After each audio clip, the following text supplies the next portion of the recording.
Magandang gabi po sa inyong lahat.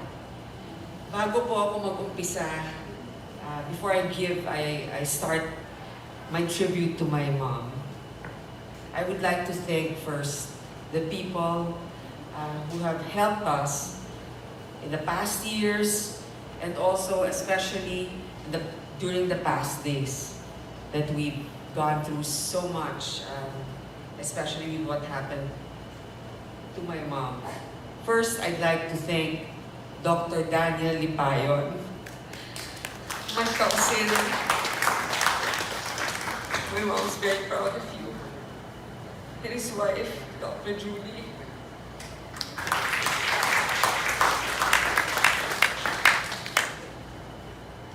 May kwento ako dyan eh. Well, of course, we didn't really know what to do for my mom. She kept what she felt almost a secret. Kasi she'll always say, masakit, masakit. But we thought it was about her scoliosis. She didn't really point out where it was coming from. So, scoliosis is not naman life-threatening. So we didn't really think much about it. But then, increasingly, her appetite decreased. So, she didn't want to see. Ayaw niyang pumunta sa mga doktor. Ayaw niyang pumunta sa hospital. Ngayon, akala ng pinsan ko, si Jeff at si Joseph, more Jeff, na wise sila eh. So they told my mom, Mama Inday, iimbitahin lang namin, magba-barbecue kami sa bahay kasama si Daniel, Dr. Daniel, si Papa Chu, isang kaibigan namin, at magpa-barbecue lang kami sa baba. Sabi naman daw ng ni Mama, yeah, sige, go ahead. Because their plan is really to have Dr. Daniel go to her to examine her. So anyway, the dinner happened. When they finally went to her room, nakalock na ang pinto. See? So kung sabi ni Kuya kay Jeff, kung sa tingin mo, ang galing mo, mas wise pa sa'yo si Mama Inday. Alam na niya may plano ka. So anyway, aside from that, Dr. Daniel and Dr. Julie, in the middle of the night, they would really stay up to make sure that everything was okay, that at least my mom, Susan, was comfortable. They guided us through the treatments, the best treatment that we can still give her. So we really appreciate that. We wouldn't know what to do if both of you weren't around. So thank you so much. I'd like to thank also the Dabarkats because tonight, and the nights, the past nights, they have been the ones that are really organizing also the food, the setup, etc. So especially Tita Dolor, whom apparently siya lang palang inintay ng nanay ko. Kasi siya yung pinakahuling dumating sa ospital. And her children, JP and Anes, thank you because we coordinated a lot of things with you. Thank you also to, of course, Malu, Pagar, Lau, Bibeth. Kasi si Bibeth naman talagang pagdating sa mga madamdaming mga masasabi tungkol kay JSP, as we call her, my mom. Siya talaga yung pinakamagaling dyan at mag-host. Thank you also, Viana, for being here every night, for taking care of her setup, for the food. You and Gaita, thank you so much. Even if Gaita's not part of the group, it feels like she had the same concern to make sure that it was a nice send-off for my mom. So thank you so much. Of course, Tita Helen, my mom's good friend. I would also like to thank Tita Norma, Lim, eternally faithful inaanak of my mom who through the years, every week would send food to her. Thank you, Tita Norma, at kahit dito nagpadala siya. Of course, her sister, Tita Teresing, ikaw na lang yung natirang kapatid dito na nakakapunta sa kanya or napupuntahan niya or nakikita kayo. So, I'm glad you were here at least for her. Thank you, Tita Tess. And of course, Tita Pepe Rodrigo. Isa pa niya yung kausap, kasama ni Tita Dolor araw-araw. At least you kept my mom sane during the pandemic. At syempre, yung mga kasama niya sa trabaho, hindi ko na po iisa-isahin. Pero maraming salamat. Kay Cory, kay Deo, kay Carlo, kay Coco, sa cast ng Ang Probinsyano at lahat pa ng mga nakatrabaho niya. Pinaligaya ninyo siya sa inyong pagkukwento sa kanya at para samahan siya. Aking asawa na si Neil, kasi minsan, siya napapagbalingan ng galit ng nanay ko pag hindi ako available. So, pagtatawag ng nanay ko at wala ako, si Neil yung inaaway. But thank you, because you've always prioritized if my mom had any requests. I appreciate that. Of course, my kids, Hannah, Nika, and Brian. I know with Hannah and Nika, my mom is so forgiving. Parang anything they do, okay lang. The girls are, wonderful in her eyes. Brian took the brunt of it. Everything. You should do this. You should be this way. But Brian is a good sport, and I know a lot is resting on you. My mom is really expecting a lot from all of you, and especially you. For some reason, because when you were a baby, you were the only baby she really took care of. And I also like to thank you, Brian, for coordinating everything, for staying up.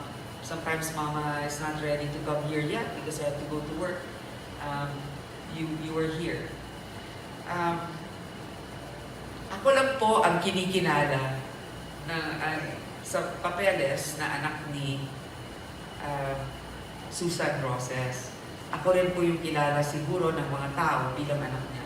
Pero hindi po totoo yun. Isa lang po ako sa napakarami niyang anak. At masasabi ko yon sapagkat napakaraming batang pinalaki niya at binigyan ng suporta. Pero higit sa lahat, ang talagang mga anak din niya kasama ko ay ang mga pinsan ko. Pero ngayon ay palagi namang tinuturing kong mga kapatid ko. Si Joseph at si Jeffrey. Siyempre, nung bata ako, hindi ako masyadong masaya na parang ba't may dalawang makukulit dito na mga batang lalaki. No?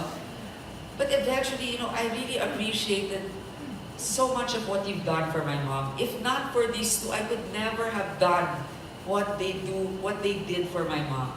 Their patience. Almost every day, they bring home something for her. They take care of her comfort. Kung nasisermonan ako noon, dahil sila na yung nakatira sa bahay niya, mas grabe sila ngayon. My mom couldn't have asked for better children.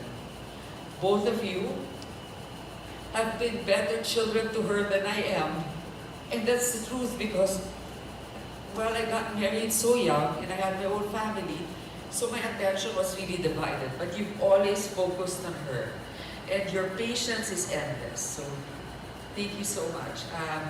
I know that she's gone, she's a matriarch, but Kuya, you take over.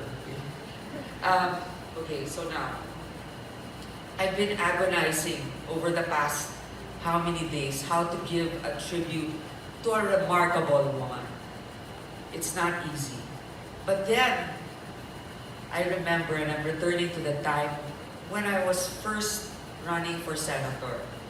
And Carlitos and Vivek will remember this. Iniisip namin, anong magandang mensahe? What is a good message to have in our commercial? So we were thinking, anong magandang catchline, anong magandang sabihin, ganyan. Ginawang simple ng nanay ko. Ang sabi lang niya, simple lang yan. Bakit mo gustong maging senador? O nga naman, di ba? That's what you convey to the public. So I told her why. I said, gusto kong may sapat na pagkain ng mga bata, may sapat na kita, ang mga manggagawa at magsasaka. So that was the script. And then, Carlitos and Bibet added, o sige, yan ang sasabihin mo because that's what you mean. And then, Susan will say, promise. And I'm supposed to answer, promise po. Okay? So, take. Ginawa namin yung commercial. So, after I said, sabi ni Susan, promise. And I said, promise po. Dinagdagan niya. Wala sa script. Sabi niya, pagbutihan mo. Perfect, di ba? Yan ang palagi niyang sinasabi na banta sa akin. Pagbutihan mo. Okay? So, susubukan kong pagbutihan ngayong gabi, Mama. Si Susan Roses ay kilala bilang isang superstar gaya ni FPJ. Pero Mama, pasensya na. This is your night. Gabi mo ngayon. Hindi ito tungkol kay Papa. Ikaw ang pinapangaralan ngayon. Mula nang mag-asawa siya, ang naging prioridad niya ay ang aking ama. So ang kanyang career ay isinantabi niya. Ang ginawa niya, inalagaan niya ang kanyang asawa. Si FPJ is larger than life. Maraming tumitingala kay FPJ.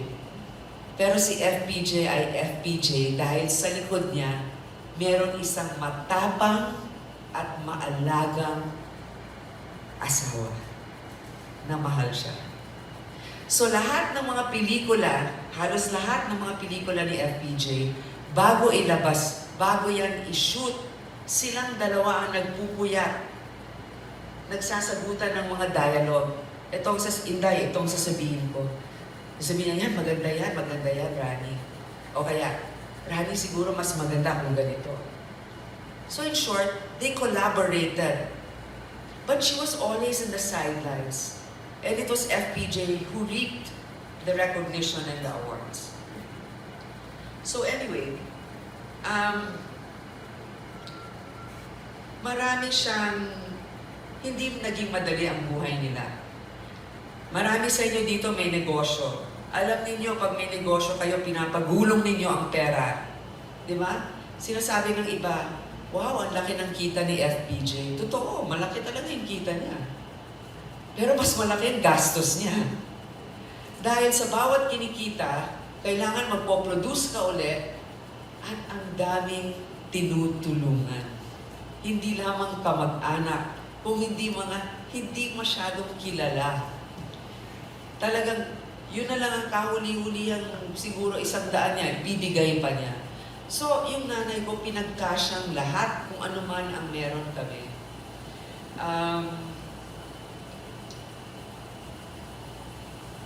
Nung bandang huli, syempre, alam naman natin pumasok yung tatay ko sa politika. Ayaw na ayaw ng nanay ko nun eh. Sabi niya, bakit pa kailangan gumawa niya?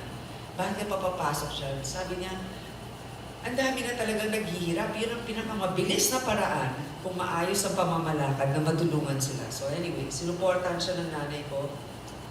Pero nung namayapa siya, nung namatay si FPJ, doon nag-umpisang umusbong muli ang katauhan ng tunay na Jesus ako.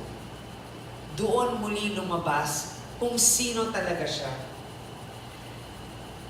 Jesus ako blossomed again in her career in television. And that was another outlet for her to be able to express herself because she was really distraught when my father died. Pero at least dahil sa trabaho, nagkaroon siya muli ng pagkakataon na maibigay o mailabas sa kanyang she can express herself once more. At hindi lamang yon, nakita ng mga tao, si Susan Roses pala, hindi lamang maganda, hindi lamang magaling umarte, ang tapang pala niyan. So doon lumabas yung mga salita, katulad ng, hindi ko tinatanggap ang iyong sorry. Not once, but twice. Ang sinungaling ay kapatid ng magnanakaw. At nung sinasabi mo ba na dapat ay mag-resign, umalis na sa pwesto, ano, basta they were trying to frame her. And she said, ikaw nagsabi niyan, hindi ako. She was actually quite feisty, acerbic in her words sometimes. And let me share with you a few things. I wish I had written more, but I'm sure I have it written somewhere, hopefully. These are other things that she would tell me. Because sometimes I would call her, and I was so frustrated. I can't understand why, this has to be this way. And my mom would always say, anak, mga responsableng tao ang nangungonsume. In short, if you care and you're responsible, you're the one that really gets worried. You're the one that's affected. So naisip ko, because I need to be responsible. Next, when I was also complaining that there were some that were criticizing me and attacking me, my mom said, anak, mahirap mawala ng kaaway. I go, ano? Mahirap mawala ng kaaway. Mas okay na may kaaway ka. Para palagi mong binabantayan ang ginagawa mo, tinatapangan mong loob mo, at ginagawa mong mas mabuti ang sarili mo para tama ka at hindi sila. Okay, isa pa. When I said, Moms, I think you should start dating again. She said, aanhin ko when love blooms. Wala na akong ibu-bloom. Sabi niya sa akin. Sabi niya, ako, hindi ako nagpapapayat. Sabi ko, well, Mom, you're okay. As long as you're healthy. No, I'm trying not to, I'm really purposely not making an effort to lose weight. I just want to be healthy. Because all of this in my body, that's my bodyguard. I go, what do you mean bodyguard? Because you're tough? No. Walang titingin sa akin pag ganitong itsura ko. Okay, so isa pa yan na sinabi niya. But this for me takes the cake, okay? She's really hilarious. She told me once, and I don't know what came up, why she said this. Lahat tayo may tinatagong kalandian. Okay. Huwag lang tayong magpapahalata. At lalong-lalo nang huwag tayong magpapahuli. I mean, she really had a great sense of humor. Okay? Very sarcastic, but very witty. Mababaw lang ang kanyang kaligayahan. Mahilig siya sa crossword puzzles. Well, alam na natin, noong nagka-pandemic, nanonood siya ng Netflix. Mahilig siya magtanim. Hindi ko makakalimutan na dinadala niya kami palagi sa may tabing ilog at maglalatag doon ng lamesa at magkakamay kami. Simple lang po ang nanay ko dahil lumaki siya sa hirap at hindi niya sabi niya, anak, kaya malapit kami sa tao at lalong-lalo na ang tatay mo dahil hindi namin kinalimutan kung paano maging mahirap. At sa kanyang buhay, hindi siya mahilig sa mga signature, mga ganyan. Kasi yung lola ko, palaging nag-iipon. Hindi sila pasikat ng tatay ko. Kaya ang tamang sinabi ng anak ko, ang pinaka-naiinis siya is kung nagyayabang kami. At kung... Anyway, to the point na nung kinuha namin yung damit niya, parang na yun. Nakaligpit na yung mga gamit niya sa kwarto. Sa tingin ko nung medyo nakakatayo pa siya, inayos na niya lahat. Mabilis namin nakuha ang damit na sinabi nga ni Tita Dolor na banggit sa kanya na iniisip ko rin na pwedeng isuot nung nakatanggap ng National Artist Award ng tatay ko. Pero kung makikita mo yung gamit ng nanay ko, hindi mamahalin. Usually, bigay ito ni Joseph, bigay ito ni Brian, bigay ito ni Dolor, bigay ito ni Tita Pempe. In short, she valued what you gave her, no matter what the price. even if it was really, really inexpensive.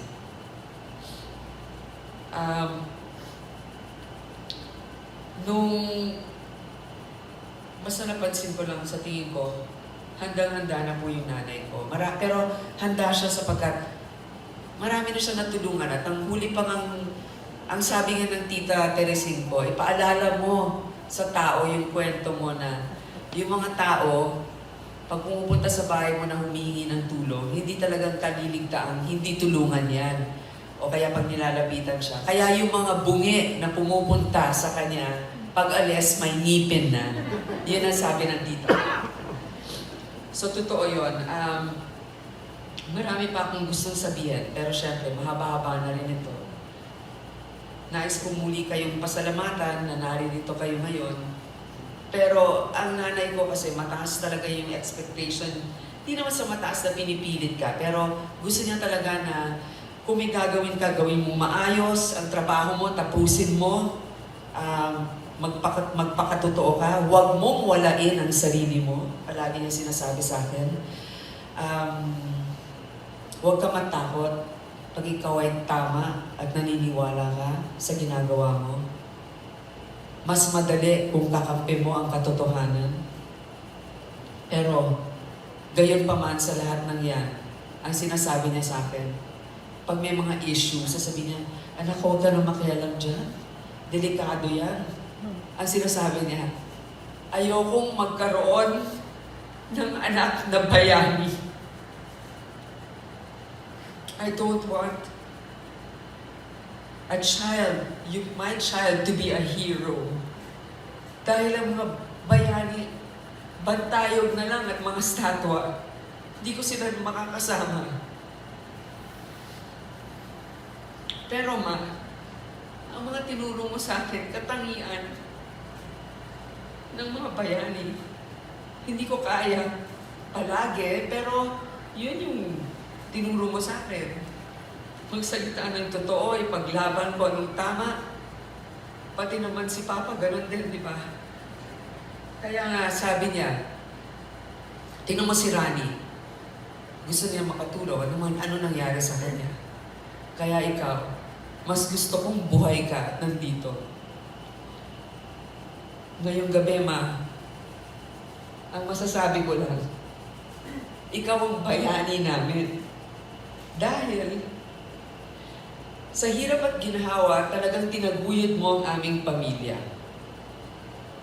Hindi naging madali. Nung malapit na siyang mamayapa, hindi pa naman namin alam din, pero kinausap ko siya, sabi ko, Ma'am, can you please see the doctor? Or at least go to the hospital, or at least see the doctor. If not for yourself, at least for us. Especially Joseph and Jeffrey, who've been so worried and caring for you.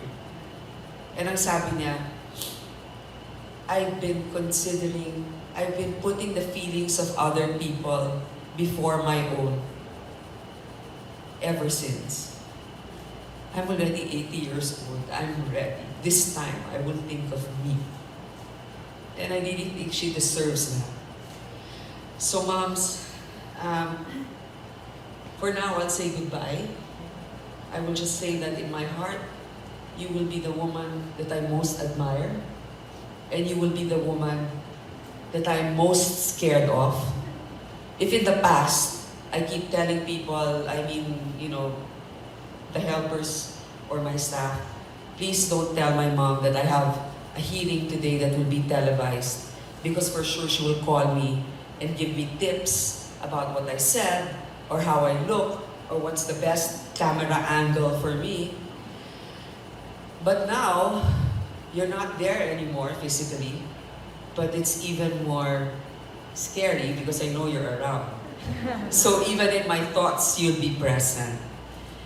So ladies and gentlemen, I would like to thank the woman who I owe everything to. And to many of you, she shared with you the love a mother can give, not just to Joseph, Jeffrey, and me, but also to many of you, my cousins, some children of friends. So, muli sa inyong lahat, maraming salamat at higit sa lahat sa aking nanay. Moms, please help me always stay true to myself and remind me if I'm already taking the wrong path or forgetting what you've taught me. There's nothing I want more than to make you and Papa proud. So good night till we meet again, Moms. I love you.